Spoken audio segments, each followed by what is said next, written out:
کہ عبداللہ نام کا ایک شخص کوفہ کا رہنے والا، وہ اس وقت کوفہ میں نہیں تھا جب یہ مارکے سر ہوئے تھے، وہ 6 مہینے کہیں تجارت پر گیا تھا، واپس آیا تو اس نے کوفہ میں دیکھا پورا بازار خالی ہے، گھر خالی ہے، اپنی بیٹیوں سے پوچھا کیا ہو گیا کوفہ میں سب دکانیں بند ہیں، سب گھر میں تالے لگے ہوئے. اس کی بیٹی نے کہا سنا ہے حاکم وقت کے خلاف کسی شخص نے بغاوت کی ہے اور اس باغی کا سر کچلنے کے لیے پورے کوفہ والے گئے.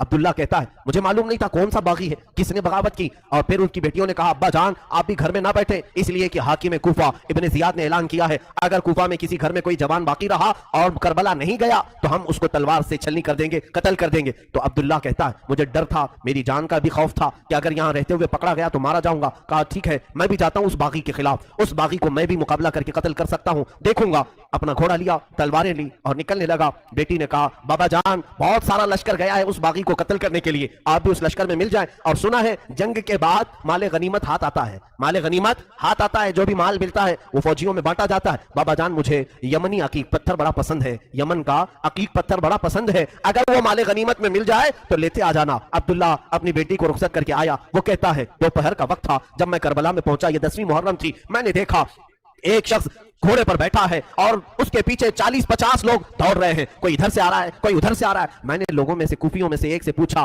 کہ ایک ہی آدمی ہے؟ تم نے کہا تھا باغیوں کی جماعت ہے، ایک ہی آدمی ہے اور 50-50 لوگ اس کے پیچھے دوڑ رہے ہیں. لوگوں نے کہا ہاں وہ تنہا 50 پر بھاری ہے، کسی کے ہاتھ نہیں آ رہا، اکیلا تو اس کے سامنے کوئی جا ہی نہیں سکتا ہے. عبداللہ نے کہا میں نے یہ سن کر کے اپنا گھوڑا بھی دوڑا دیا کہ چلو اس باغی کو میں بھی دیکھتا ہوں، اگر میری تلوار سے وہ قتل ہو گیا، اگر گر گیا تو انعام و اکرام مجھے بھی مل جائے گا. گھوڑا دوڑاتے ہوئے وہ آیا حسین ابن علی کو تنہا، یہ یزیدی کتے کبھی ادھر سے دوڑا رہے تھے کبھی ادھر سے دوڑا رہے تھے، تنہا فاطمہ کا لال تلوار لہراتا ہوا اور لوگوں سے مقابلہ کرتا ہوا میدان کربلا میں سرگرم ہے. عبداللہ کہتا ہے میں پیچھے گھوڑے کو دوڑاتا ہوا آیا، میں حسین ابن علی کے گھوڑے سے صرف 2 ہاتھ کے فاصلے پر رہ گیا تھا. حسین ابن علی پیچھے مڑتے ہیں اور کہتے ہیں عبداللہ اور قریب آ جا، عبداللہ اور قریب آ جا. میں ڈر گیا یہ کون باغی ہے جو میرا نام بھی جان رہا ہے، میرا نام جانتا ہے. عبداللہ کہتا ہے مجھے تھوڑی سی جسم میں کپکپاہٹ ہو گئی، خوف سا ہو گیا کہ یہ مجھے جانتا کیسے ہے، کہیں میرے پہچان والا تو نہیں. میں اور آگے بڑھ گیا، جیسے ہی میرا گھوڑا اس کے گھوڑے کے قریب لگایا، حسین ابن علی نے اپنی انگلی سے انگوٹھی نکال کر کے کہا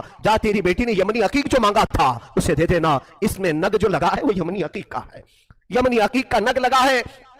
کیا تو اپنے گھر سے نکل رہا تھا؟ تیری بیٹی نے عقیق نہیں مانگا تھا. عبداللہ کہتا ہے اسی دن مجھے احساس ہوا نبی کیا ہے، نبی کے شہزادے کیا ہے، نبی کا علم کہاں ہوگا. میرے عزیزوں حسین ابن علی نے اس دن بھی سخاوت کے دریا کو روکا نہیں، اپنی انگوٹھی نکال کر جیسے ہی عبداللہ کو دیا، انہوں نے انگوٹھی جیسے لیا اور سلام کیا، کہا مولا حسین آپ انگوٹھی لے کر جانے میں کیا مزہ ہے، میں تو اپنی جان تمہارے قدموں پر نچھاور کر کے جاؤں گا. یزیدیوں سے لڑتے لڑتے وہ حضرت عبداللہ بھی وہیں کربلا میں شہید ہو گئے.